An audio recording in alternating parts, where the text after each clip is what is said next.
we often lean away from this idea of grace, repentance, second chance. We lean away from it because we're so worried about holding people accountable. Actually, and I think we should, right? It's grace and truth. Mm-hmm. So it's not one or the other, but we have to be careful not to become pharisaical.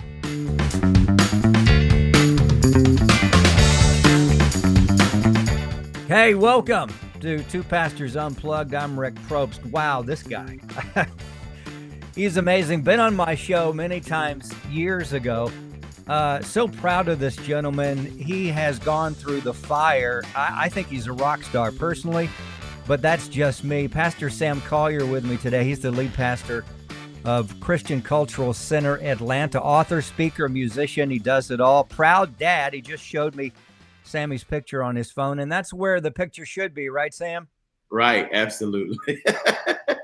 I have three boys. They're all men now, so I have to carry three separate phones. So you just have one.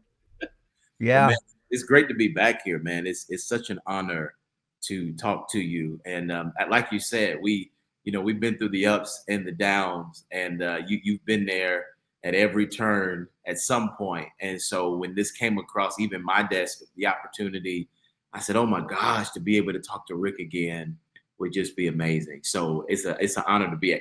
Now, first of all, I didn't used to be a pastor. Well, I still am. I'm an associate. I've done it all. I started as a youth pastor, and this probably before you were born, 1989, youth pastor, associate pastor, lead pastor. And finally, I planted a church. I finally found my space and said, I am so comfortable being an associate. I never want to lead again. That's for those guys like Sam Collier. For me, I'm a good number two guy. And I love where I am. I don't want to be anything else. And when you're young and you start out, and I've talked to this many times, I don't know if you've ever felt this way, but you feel like, hey, this is my time. I'm gonna win the world, and you realize that it's easier said than done, and it's very, very important. Not only in your case, my case, but every pastoral leader, you've got to have a great team of people you can trust around you. Not just in the boardroom, but those you can sit down in an easy chair or something, like you did with Willie Moore on that podcast, and just chill. And hey, you didn't come out with this stuff because you came out with the stuff that you talked about because you trusted him.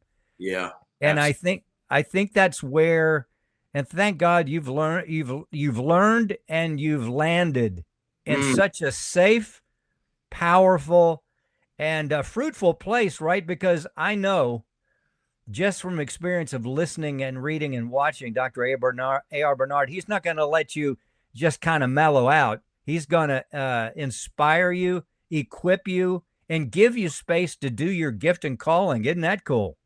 Absolutely. I tell everybody, and I was on a Ruslan's show, and he said, you got to stop saying that. but one of the things I said on his show often, I said, I feel like I've joined the Christian Nation of Islam.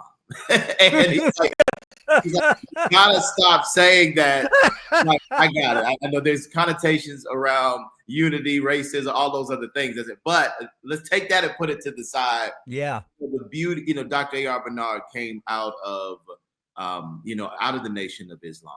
And one of the things that they specialize in is rehabilitating Black men. So there's discipline, there's respect, there's honor. Yeah. There's extreme accountability. And, even as we talk on a lot of these platforms, that is the idea, to take accountability and to also make a decision to move forward, to mature even that much more. And so being with him, to your point, no, he's not going to let you cut any corners. Yeah. And I got to say this because we talk about the nation. We love white people over here. Okay. I wouldn't be on here, Rick, if I didn't, right? That was Sam Collier, ladies and gentlemen, that said that. Legendary pastor there. Yeah. Well, now, and for those who don't know, I don't know that I even dropped that in, but you brought it up, Reverend A.R. Bernard, the founder of Christian Cultural Center. And I believe his is in Brooklyn, right? I mean, I know there are several campuses. He's in Brooklyn. Yeah. So the foundational church, we call it HQ, if you would. Yeah. Is in Brooklyn. Brooklyn. And so that was kind of the mothership. And he planted that and founded that. And then him and his son, Pastor Jamal, who is also now moving up in the ranks, planted the Long Island location together. And now, you know, I've planted the Atlanta location, and then they obviously have Orlando. So, Brooklyn, New York. I'm often in Brooklyn now. It feels like a second home. Yeah. Thanks for reminding me about, and we do want to cover about the Islam because it's very important about the rehabilitation, the need for it. And you said that the Islamic community does it so well and has done it. Mm-hmm. And the Christian community really needs to lock in and is, and we're going to talk about that in a few, but I do want to talk about, as I mentioned to you, and you said it was okay, it's the elephant in the room. We all knew about Sam Collier. We were so proud. Dang, Sam is a part of Hillsong, and we've known for Hillsong forever, not just the legendary music, but the communicators in Hillsong forever, and the way it was planted. It was like, it was almost like that old movie, and you may not remember, back in the 40s. Hey, Ma, I'm on the top of the world.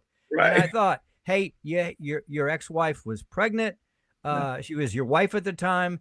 You had a thriving Midtown church that was you were just rocking. And to me, I'm like, Sam's in the sweet spot, and it's all downhill from here. I mean, in a good sense. Yes. And I mean, just coasting, watching God move. And then all of a sudden, we started seeing things and reading things, and we're crushed, we're crying, we're praying, we're going, what happened?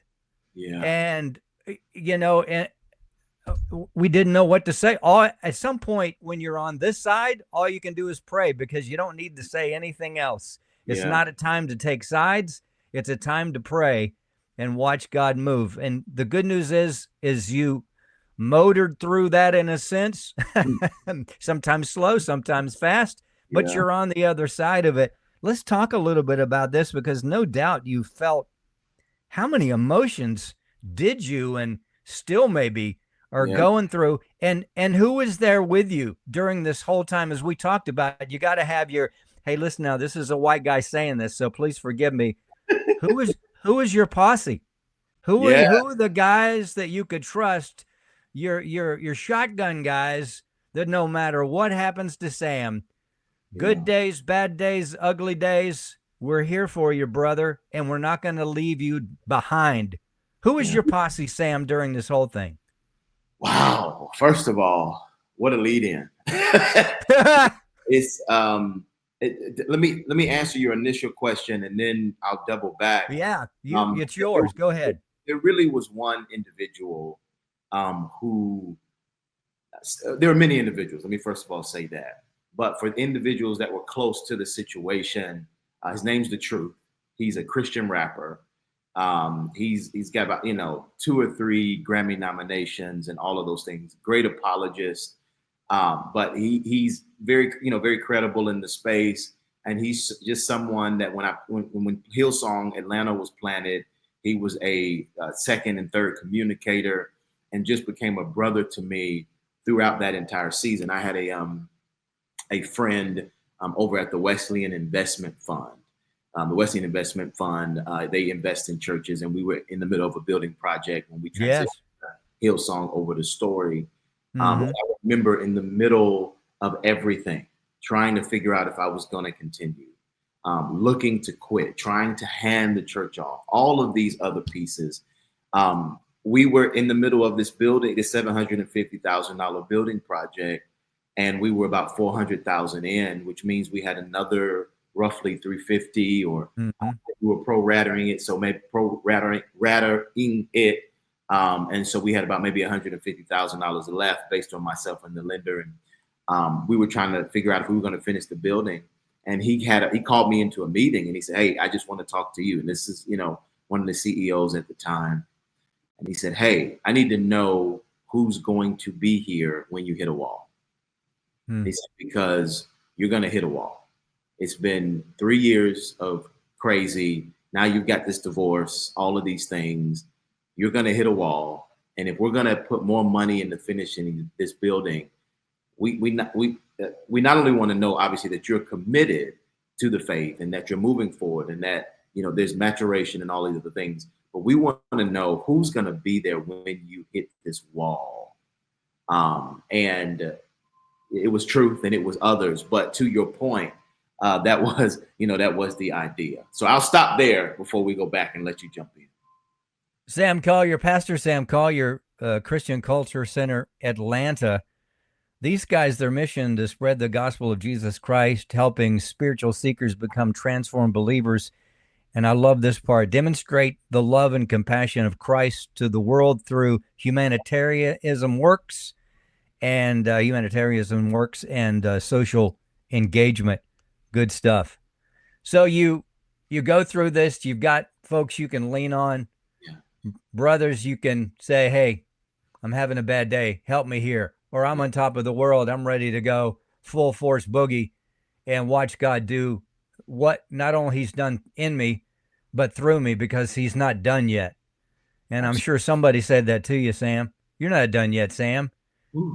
I wonder, sadly, how many people, and you don't have to answer this, around said, dude, this guy's toast. He's done. See ya. And then you had those that said, no, that call's still on him. Let's just brush him off a bit. Let's let the Holy Spirit just blow some new breath in him and through him. And now watch and see what God's going to do. And bang, you get this connection with CCC. How did that happen? Yeah, man, to double back a little bit and then walk us up to this point, because I think, to your point, the elephant in the room is what happened, right? Mm-hmm. How did you get here?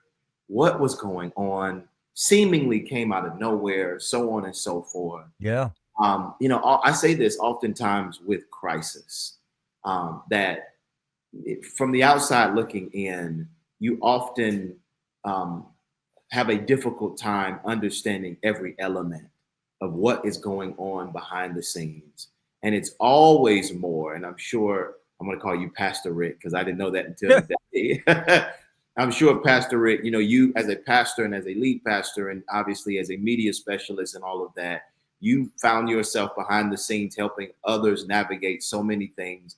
And you often know that it's way more than what the public sees. And by the time, I call it the iceberg, by the time it comes above water, there's so many things underneath that nobody even knew about. And so much was going on even before that. And so I say that to say, don't believe everything you read. and keep in mind that if by the time a crisis hits at the highest level, there has been so much that has happened. There are so many details behind the scenes. And, so for me, seemingly it started with the Hillsong season, right? I jumped in the Hillsong machine, if you would, into the Hillsong family, me and my wife at the time. And to your point, there was this idea that things were going to be amazing.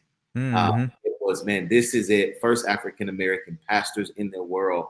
We had dreams of doing things around racial reconciliation, not just here in the nation of America, but around the world. And there were councils being built and all types of things. And we had dreams. Brian Houston, the founder at the time, had dreams. Other Hillsong pastors had dreams. And at that time, they were the most influential church in the world. And so for me, it was, man, to your point, I believe, Rick, we shared this offline, but just the idea, man, we made it, right? You worked your whole life to get here. And what many don't know is, behind the scenes, there's also a tumultuous marriage happening. By the time I got to Hillsong, I think we had been married close to maybe 6 years, maybe 7 at the time. And we got, what many individuals don't know is, we got married after 2 months of knowing each other. And she was just coming out of a previous marriage. So you're jumping out of a previous marriage into another marriage after 2 months. And that's no shade or a shot, because there's accountability there for me. And even as the leader of the relationship, saying, hey, let's get married, right?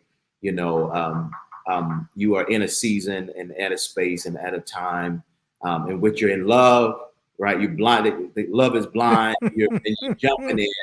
There is no rhyme or reason as to why I went against wise counsel, not only just myself, but us to, hey, wait a little longer. It's just like, it's just me and you, Bonnie and Clyde, whatever you call it, right? And we elope, we're hiding, it's just, and so you spend 8 years trying to fix a 2-month decision. And Hillsong really, for me, I can only speak for myself. Hillsong was kind of that last attempt to go, man, let's try to do something together. Let's try to bring this in. Many people are like, man, you would never know anything was happening. And that was the goal, because you didn't want, you don't get married to get a divorce. You want to, if you're somebody like myself, you want to put your best foot forward in help, trying to save the marriage, trying to do things. And so Hillsong's happening, tumultuous marriage in the background. And you essentially set yourself up for one of the biggest train wrecks that one could have in ministry. And that came, obviously, Hillsong hit first, transition to Story Church, divorce hits next, public divorce hits next, allegate, all of these other things. Yes. And you get to a point where you just go, okay, maybe I am done. Maybe ministry is over. Maybe, you have so many people, and I love that. I don't love the question, but I love the question because it's a real question. How many people left at that time? And that's when you really start to understand where the church is with what I would call the gray. Dr. A.R. Bernard says, life is not lived in black and white. Most of it is lived in the gray. Yes. So what happens when ministry gets messy, when life gets messy, when your mistakes catch up with you, and you're also trying to be the best version of God, that you could be within God? What do you do when the gray happens, and how does the church work within that to help you rehabilitate, to hold you accountable, to do the best for the family and all of the variables at the table? It is this idea, and I don't want to get ahead of myself, but it is this idea of, what is Christianity really about? Does it have space for imperfection? Does it have space for the mess? Does it have space for all of these things? And obviously we need to say this again, because the temptation in the cancel culture that we live in now is to say that, well, yes, all of that matters, but accountability is everything. You have absolutely. Yeah, absolutely. We are not making a wrong right, and we are not condoning anything that is sin, right? That is the goal. Let's say that first and foremost. Yeah, but I think and again, this, me being on this platform is about taking accountability for my mistakes. And there were many that I made in trying to manage the difficulty that I found myself in, which was it was a lot. And I would be remiss if I did not say that. But within the idea of accountability, I think as the church, we have done a really good job at zooming in on that idea. But we've not done a great job on going, okay, now that accountability has been taken, how do we now set someone else up for what the Lord may want to do? Are you bigger than your greatest mistake? That's good.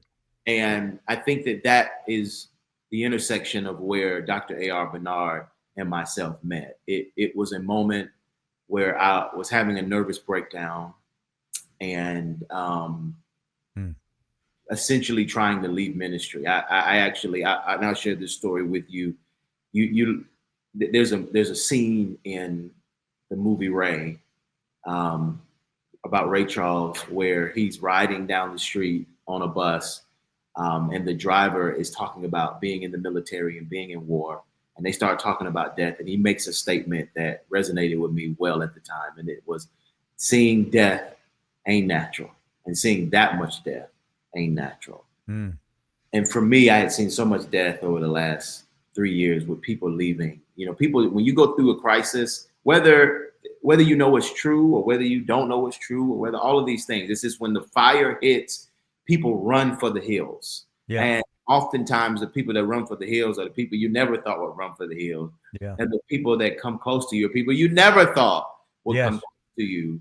But there was a lot of loss. There were people telling me to quit ministry forever. right? Take 10 years off. And there were people on the other side going, don't ever leave the pulpit ever again. God still has you all day. I'm like, it's white and it's black and it's Asian and it's Hispanic. And right. The thing that people don't know or may not consider is, when you reach the level that God had allowed for me to reach in ministry, a lot of people. Yeah. And so when the dominoes start falling, I told somebody, you don't realize how many dominoes you have until you go through something.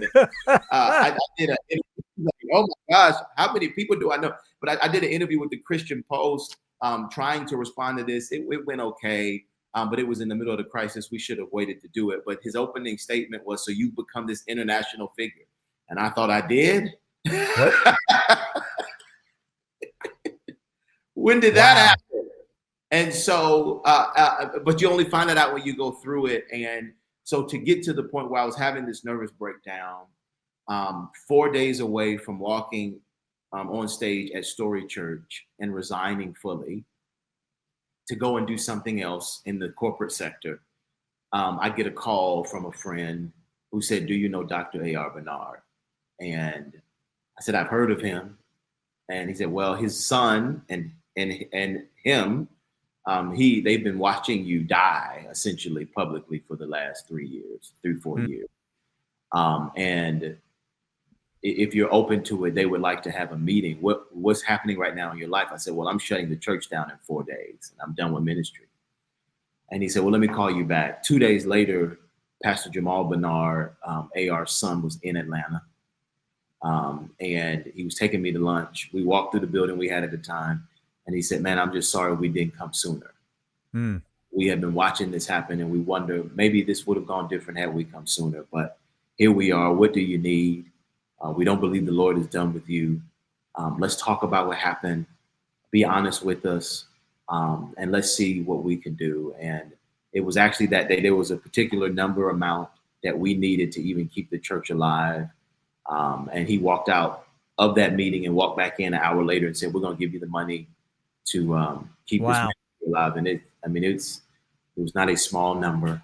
I'll just say, our monthly rent at that time was $30,000 a month. Where you were, of course. Yeah, it was 30, and that's not talking about overhead. That's not talking about. We were in an active eviction at the time, and so you're behind and your arrears and all of these other things. And so they came in, paid it, and then on that Monday, I was in Brooklyn meeting with Dr. Bernard. And to be honest, the whole time I was meeting, I just wanted to, I know you've heard this or you've heard that. Let me confess. What do you need to know about this? And here's what happened here. And we never got to it.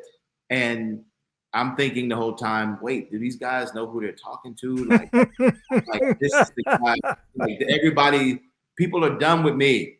Not everybody, obviously, but so many. I'm like, this is their headlines. There's this. I'm done with me. I'm out. And that's not to say that I was being lawless in my life, but it is to say that I have reached a point with so much controversy. It's like, man, I just need to go do something else. I don't want to bring this on anyone else. I don't want to involve somebody in my mess that by the grace of God, he can clean up and try to figure it out. And it was about 10 minutes before the meeting ended. And I said to him, hey, don't you want to know about all of the stuff? And he said, I got a meeting. You got 10 minutes.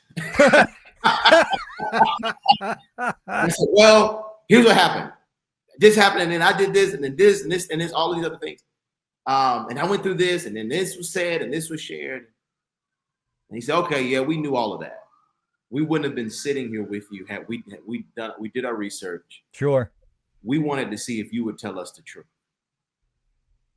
And so you got it out? Okay. Now let's look forward. Let's make a commitment to discipline. Let's make a commitment to accountability. We don't believe the Lord is done with your life. We believe your heart is in the right place. We believe that you are humble and that you've got a gift that the Lord wants to use. Let's plant Christian Cultural Center Atlanta and let's build Sam 2.0. Hey, we hear that you're loving Two Pastors Unplugged, so we want to remind you to hit the subscribe button right there on the bottom and give this video a thumbs up. And if you're an audio only, we love you. Thank you for listening to us. And you can subscribe wherever you get your podcast, Apple, Spotify, wherever. And there's a new episode that drops every Tuesday morning, so look out for that. And hey, thanks for listening. Now, back to the show. Sam Collier on Two Pastors Unplugged. He's so kind to give us time and extended time here because he's a busy schedule, and to share his story. I'm moved by so many things and touched and inspired by so many things, Sam. I don't think we can do it in one podcast. Would love to do it again, but love to come back. It's how you had not become bitter, not that you weren't angry and have, had bitter times, but, some men, women, whomever would become bitter, and that would be their vision and everything. Bible says that a bitter person defiles many, that root, and you've allowed healing in that root and responded. It really inspires me and touches me because I think this is the way the church should be. And who am I, right? When you called me a media specialist, wow, I need a raise now. I don't think that's on my card. Media specialist. Well, at this point, I feel like you're approaching legend status. At this point, you said it earlier. You want to retire at some point, but you can't. Not before the legend title, right? Very kind, but how cool, and I use that in the hippie sense because that's where I come from, but how amazing, and this is what I've always thought the church should be, whether I was a pastor or not, that an apostolic hand or an apostolic voice should be able to look into a leader like yourself, a pastor, and what did they ask you? Yeah, let's work this out. Just be honest with you. We'll move forward. Hey, they vetted you. They watched it. They not only watched the mess, but they saw God in the mess working through you, and you came and you were honest to them. You could have told them anything thinking, hey, this is my way out. This is CCC. Yeah. This is as humongous and fruitful, maybe as Hillsong, and you were honest, and it was the apostolic eye, the apostolic voice, the ear that said, yeah, this guy's like, this is his heart. He's not a shyster. He's not a guy trying to sell us something, but it just amazes me that, and I appreciate that from those guys. And I know there are others that do the same apostolic, but I'm just really touched by that and thankful because, as I mentioned earlier, you're not done. Let's do this real quick because we're running out of time. Just want to tell you that I love you and I'm proud of you, and just in awe of what God not only has done in and through you, but what he's going to do. You mentioned, and I think this is very, very important to talk about. This could be a whole nother show, and you've probably talked to other people about it. The whole Islamic thing, as we mentioned, A.R. Bernard, when we talked to him years ago, he had talked about his past. He was in Islam. He was a Black Panther. He wanted change is what he wanted. That was the whole crux of the matter in his heart. He wanted change, social change. Don't know that he really understood the internal change at that point. He was a very sharp man, young man, and now he's a father, a leader, someone who is apostolic. But you mentioned about how good Islam takes care of their young men, and that's something we can learn from as Christian leaders. Let's talk about that, because that is really epic, don't you think? Absolutely. And I think the spirit of that is what I'm living in today. And one of the things I'll share is, as a disclaimer, right? We don't promote the belief of Islam, right? I'm a pastor. I'm a Christian pastor. Right. So there's a massive theological shift, right? Jesus is Lord, right? So on and so forth. But Dr. King often talked about being able to learn from everybody. Dr. King would say he got his philosophy from Jesus and his methodology from Gandhi. So many of what we're living in today in terms of racial reconciliation was a combination of the two.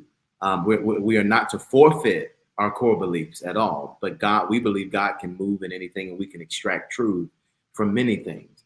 And one of the things I'd love to just offer up as we talk about this idea of rehabilitation for Black men, rehabilitation for men, the idea of second chances, the idea of getting up after you've fallen down, taking accountability, repentance, all of the above. When you look at the story, and I'm not encouraging any individual to watch this, but being a faith leader that has had some level of influence within our city and in our nation around this idea of social justice, one of the things that you'll notice, when you study the movie of Malcolm X, okay, let's just talk Malcolm X, we talk about the Nation of Islam. One of the ways that he made it into the nation was because he was a thief. He was a thief, and he was a drug dealer at the time, and he went to prison. And while he was in prison, he met someone at the nation who told him that he was more than his mistakes, who challenged him, that there was leadership on the inside of him. And so when he came out of prison, he came out as a Muslim at the feet of, this is in the movie, but at the feet of, I believe, Elijah Muhammad at the time. And they breathed life back into him, told him that he was not what he did, gave him an opportunity to rise again. And I think it's those principles, the idea of rehabilitation. I often ask Dr. Bernard, what did you bring over from the nation? Like, what did you leave and what did you bring over? He said, I brought over everything. Good question. Yeah. He's like, everything you think I would bring over is what I brought over. He was like, it was the discipline, the belief in others, the repentance, all of these things, that you are more than this, that you can begin again. Listen, Rick, we talked about this. I had, and I won't get into the salacious details and all these things, but what I will say is this: because if you're reading, you can read. I had a very difficult marriage, and I made mistakes, massive mistakes that were not God honoring in dealing with the hard. My therapist would call it coping mechanisms that I hate, ashamed of, not even close to the man that I am or who I want to be, which is one of the reasons why I personally chose to transition out of that situation, that I would be able to step into one that would provide an environment where I could continuously make God honoring choices to be everything that I preach about, that I believe in, and that I want my son to look up to. Well, you have to bring these mistakes before your leaders. And that's what I did. Here's everything. Here's the good, the bad, and the ugly. Here's the ups and the downs. And there was this idea of, hey, and this is the question, I think, because I was talking to somebody about this recently. We believe that your heart is in the right place, that you are repentant, that you are humble, that you are honest, and that you are not this person. But God can make you into this person. This is the person that you are. We want to provide you the opportunity to be that. And one of the things that Dr. Bernard said to me is, if I did not believe that about you, I would not put my reputation on the line. Yes. I would not put this institution on the line, and I would not waste my time investing in someone that I did not believe was this and is more than what they have done or what they have been a part of. And so that's what I think the nation has done so well in terms of Islam. And that's one of the things I think Christians should do more. We should be better at this, because we say that we believe in a faith that is all about God taking us and making us new, being reborn. Forgive them, Father, for they know not what they do. Him dying that we would be reconnected to our Father in heaven, being transformed by the renewing of our mind, having a second and third and fourth chance. That's what we believe in, that right. God can make us new mercies every day, forgiveness, grace, all of the above, not absent of accountability, because that's where we start to get into a dangerous zone. I think we often lean away from this idea of grace, repentance, second chance. We lean away from it because we're so worried about holding people accountable. Yes. Which actually, and I think we should, right? It's grace and truth. Mm-hmm. So it's not one or the other, but we have to be careful not to become pharisaical. And that was the issue in the New Testament. The issue in the New Testament, and you know this because you're Pastor Rick, but the issue in the New Testament is that the Pharisees were so worried about breaking the rules that they did not understand that God was coming to redeem us from the rules that we would break. I mean, it's just, and so I think we just have to be careful. And that it's one of the reasons I think cancel culture is not a God idea. It is not a God idea because it says that you are not allowed to make mistakes and you are not allowed to begin again. And that's what we say we believe in. And I think we've got to believe in it. This is just my personal conviction. And maybe when we talk about what the rest of my life is about, one of the things I think it's about is not only letting that same second chance, repentance, accountability, beginning again within the mess for someone that is in the right place be true for the lay leader or the congregant, but it also be true for the leader. My gracious. So good. Pastor Sam Collier. I don't know what to say, Sam. I could talk to you for hours, listen to you, not talk to you, but listen. I think you have so many great things to say, and you being as candid as you have been, and what a great story. I mean, and it doesn't stop here. It just continues on. I appreciate your time. I love you. Always have, always will. And look forward to talking to you. We do want people to go to cccatlanta.church. Check out the church. I did have the address here. Sam, remind me where it is.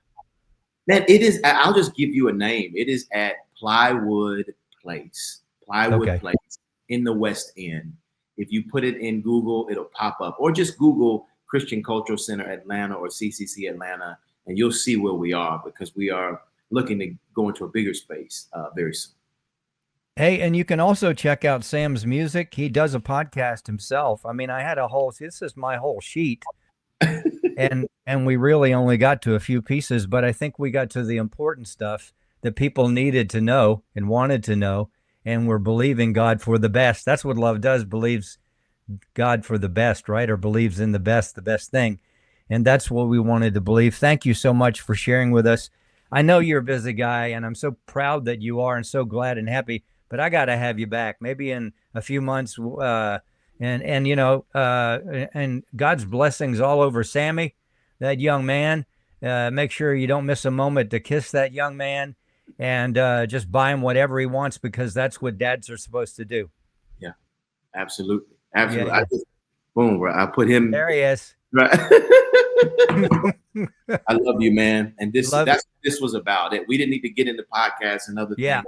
This was about accountability. This was about grace and truth and redemption. So good stuff. Visit Sam, if you will, at the church or online there. Pastor Sam Collier, Christian Cultural Center. Well, that's it. Next week, another great guest. Two Pastors Unplugged. I'm Rick Probst. We'll see you next time.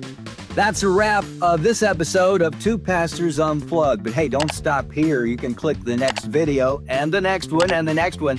And if you haven't already subscribed to the channel and to the podcast, just search Two Pastors Unplugged on your favorite app. And we want to connect with you during the week.